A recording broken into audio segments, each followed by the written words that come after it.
9 children can complete a piece of work in 360 days. என்ன கொடுத்துருக்காங்க? 9 children can complete a work in 360 days. Okay. 18 men can complete the same piece of work in 70 days.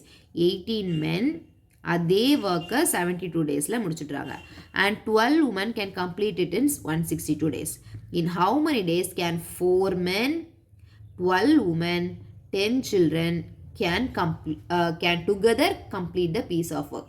இப்போது இதெல்லாம் கொஞ்சம் data கொடுத்துருக்காங்க. 9 சில்ட்ரனுக்கு எவ்வளோ டேஸில் முடிப்பாங்க, 18 men எவ்வளோ டேஸில் முடிப்பாங்க, 12 women எவ்வளோ டேஸில் முடிப்பாங்க. நம்ம கொஸ்டின் வந்து 4 மென்னும் 12 womenனும் 10 சில்ட்ரனும் சேர்ந்தாங்கன்னா இந்த ஒர்க்கு எவ்வளோ நாளையில் முடிப்பாங்க. ஓகே, இப்போ ஃபஸ்ட்டு நம்ம சில்ட்ரனுக்கு எடுத்துக்கலாம். என்ன கொடுத்துருக்காங்க? 9 children 360 டேஸில் முடிப்பாங்க. அப்போது ஒரு சில்ட்ரன் எவ்வளோ டேஸில் முடிப்பாங்கன்னா 360 × 9 டேஸில் முடிச்சிருப்பாங்க. யோசி